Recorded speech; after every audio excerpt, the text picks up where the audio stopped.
Hello friends, আপনাদের সবাইকে plants A to Z চ্যানেলে স্বাগত। বর্ষা ঋতু মানেই গাছের জন্য প্রিয় ঋতু। সব গাছেই কম বেশি এই সময় খুব দ্রুত যেমন বৃদ্ধি পায়, তেমন হয়ে ওঠে আরও সবুজ।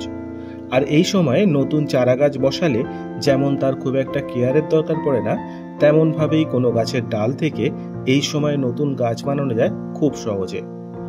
কিন্তু এরকম একটা সুন্দর ঋতুতে সব গাছই কম বেশি ছত্রাক দ্বারা আক্রান্ত হয়ে পড়ে, বাতাসে বেশি ময়েশ্চারের কারণে অথবা টবের মাটিতে জল বসে গিয়ে।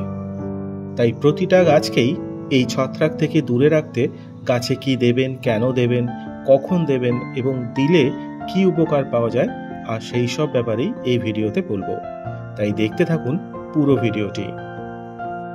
গাছকে এই ছত্রাক থেকে দূরে রাখতে যে ছত্রাকনাশকটি দেবেন সেটি হলো সাপ ফাঙ্গিসাইড বা সাপ ছত্রাকনাশক। এটার কথা বললাম কারণ এটি যেমন সহজে যে কোনো জায়গায় আপনারা পেয়েও যাবেন, তেমন দামও বেশি না, আবার এদিকে বেশ কার্যকরীও। এটি একটি রেডিমেড ফাঙ্গিসাইড বা ছত্রাকনাশক, যেটা আপনারা পাউডার ফর্মে পাবেন মার্কেটে এবং বিভিন্ন সাইজের প্যাকেও পাবেন। আমার কাছে যে প্যাকটি দেখছেন সেটি 20 গ্রামের এবং দাম 25 টাকা, তবে জায়গা হিসাবে দামের একটু হেরফের হতেও পারে। এটি আপনারা কাছাকাছি নার্সারি বা সারের দোকানে অথবা গাছের খাবার বিক্রি হয় যেসব দোকানে, সেখানে অথবা অনলাইনে পেয়ে যাবেন। এতে আছে 63% ম্যানকোজেব ও কার্বেন্ডাজিম 12%। এই দুটো উপাদানই গাছের ছত্রাকনাশক এবং ছত্রাক ঘটিত কোনো রোগ থেকে গাছকে প্রোটেক্ট করে।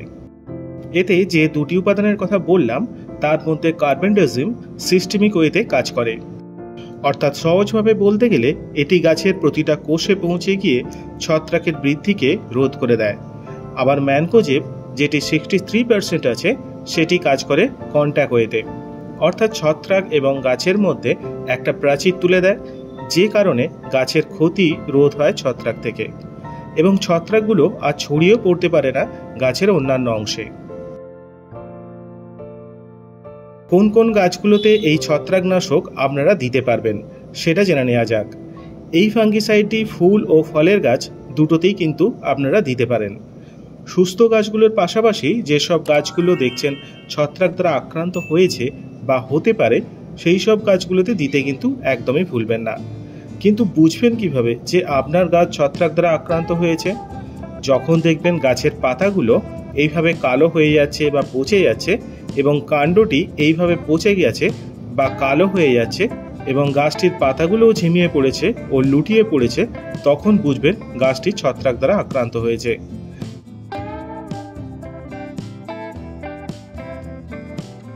যেমন এই নয়নতারা গাছটি বৃষ্টির জল পেয়ে ছত্রাক দ্বারা আক্রান্ত হয়েছে। দেখুন, কাণ্ডটি কালো হতে শুরু করেছে এবং সাদা রঙের পাউডারের মতো পুরো কাণ্ডটা জুড়েই দেখা দিয়েছে, আর গাছটিও ঝিমিয়ে পড়েছে একটু। তাই যখন এই রকম দেখবেন তখন গাছগুলোকে অবশ্যই ছত্রাকনাশকটি দেবেন।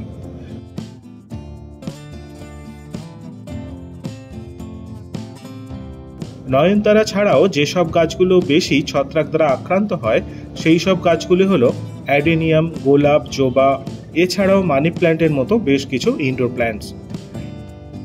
এছাড়াও আপনারা যারা চাইছেন কোনো গাছের ডাল থেকে নতুন চারা গাছ বানাতে বা যারা গ্রাফটিং করেন, তারা অবশ্যই জানেন যে গাছের ডালের কাটা অংশটি আক্রান্ত হতে পারে ছত্রাকের কারণে। তাই এই সমস্যা থেকে পরিত্রাণ পেতে সাপ ফাঙ্গিসাইড একটা পেস্ট বানিয়ে নিন, আর যে যে জায়গাগুলি থেকে গাছের ডাল কাটা হয়েছে সেই জায়গাগুলোতে এইভাবে লাগিয়ে দিন।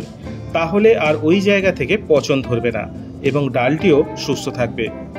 এবং গাছের প্রুনিং করলেও কাটা অংশে এই ছত্রাকনাশক দিতে পারেন, তাহলে আর ডালটি ছত্রাক দ্বারাও আক্রান্ত হবে না।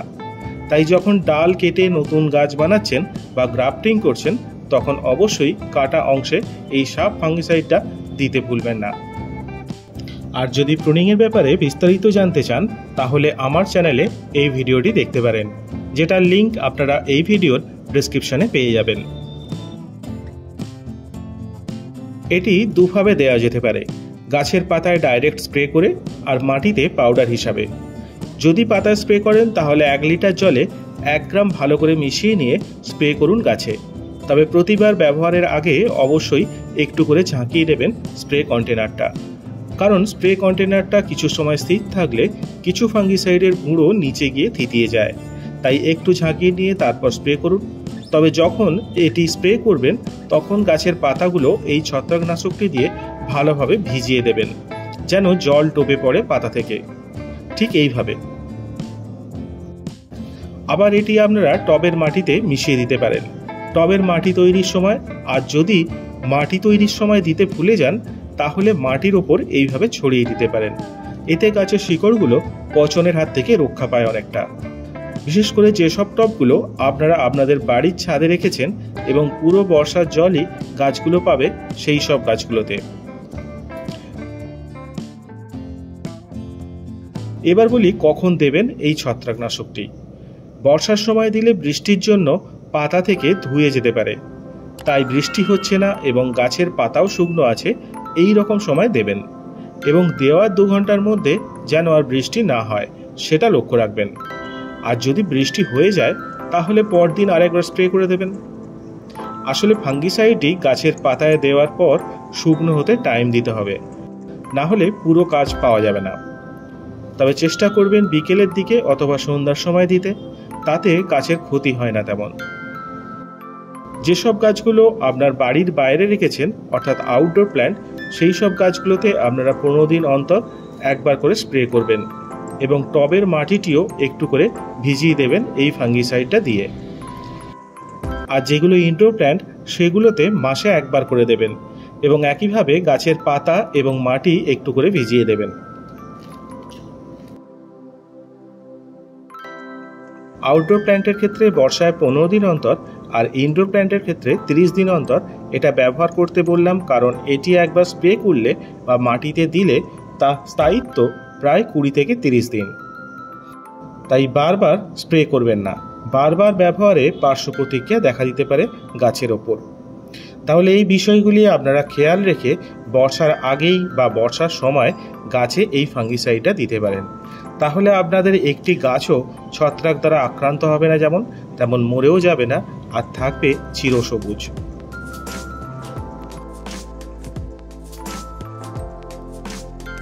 ভিডিওটি তাহলে আজ এখানেই শেষ করছি। সকলে ভালো থাকবেন, সুস্থ থাকবেন। আর যদি ভিডিওটি ভালো লেগে থাকে please like, comment, share and please subscribe my channel.